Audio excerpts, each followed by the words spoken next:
Seorang calon pengantin pria di Manado, Sulawesi Utara tewas diduga akibat melompat dari lantai 7 hotel berbintang. Peristiwa tersebut terjadi 2 jam sebelum pemberkatan pernikahannya digelar.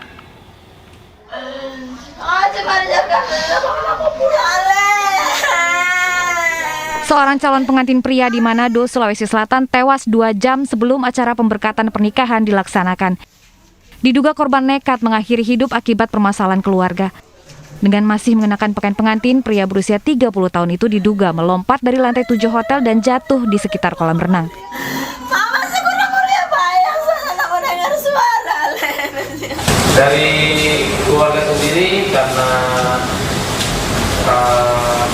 peristiwanya saat itu jelas rumah korban kalau lihat dari kamar di lantai 7 dari keluarga menolak melakukan otopsi sehingga tidak dilakukan otopsi dan untuk korban sendiri sudah dibawa oleh keluarga ke. Keluarga meyakini korban tidak berniat untuk melompat mengakhiri hidup, melainkan terjatuh karena kehilangan keseimbangan. Karena sesuai dengan penyampaian dari adiknya bahwa kakaknya itu jatuh. Jadi bisa-bisa karena dia agak kelelahan, terus dia mendekati railing itu, dia bisa kemungkinan dia jatuh. Usai disemayamkan, korban dimakamkan di pemakaman umum desa yang tidak jauh dari rumah duka. Dari Manado, Sulawesi Utara, Jeffrey Langi, iNews melaporkan.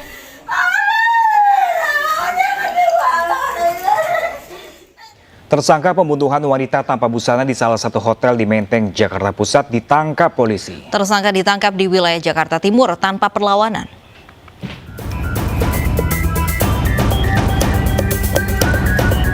Setelah melakukan pengejaran terhadap pelaku pembunuhan wanita tanpa busana di Menteng, Jakarta, petugas gabungan Satreskrim Polres Metro Jakarta Pusat dan Polres Menteng dini hari tadi akhirnya berhasil meringkus tersangka.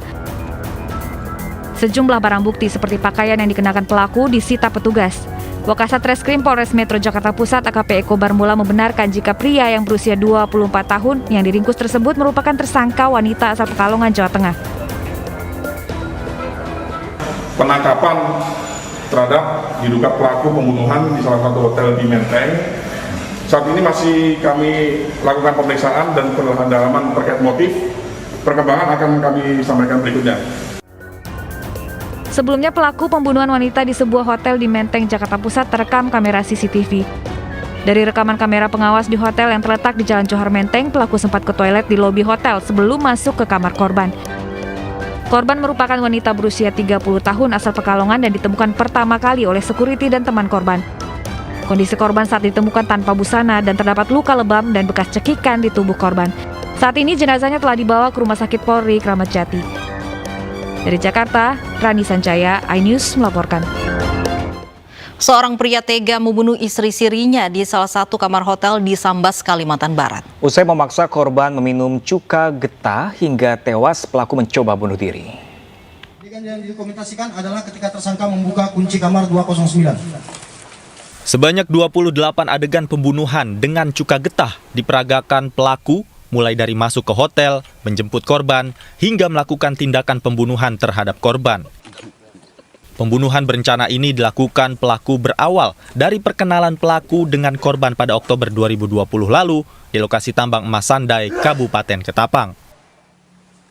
Saat itu korban mengaku berstatus janda 2 tahun, kemudian pada Desember 2020, pelaku menikahi korban secara siri, namun kedua pasangan ini sering bertengkar. Pelaku mengaku sakit hati dan mencoba untuk menghabisi nyawa korban. Kemudian tersangka sakit hati, kecewa, marah, dan saat itu timbul niat untuk menghilangkan nyawa dari korban. Ya. Pertama kan akunya janda kan, tahu mesiksa bunuh orang. Dari sini timbul rasa niat jahat dah. Saat ini pelaku mendekam di tahanan Mapolres Sambas dan terancam hukuman mati. Dari Sambas, Uun Yuniar, iNews melaporkan. Praktik mafia penyelundupan kendaraan bermotor antar negara diungkap personil Polres Pati, Jawa Tengah. Ratusan motor dan mobil bodong dikemas dalam kontainer dan siap dikirim ke Timor Leste.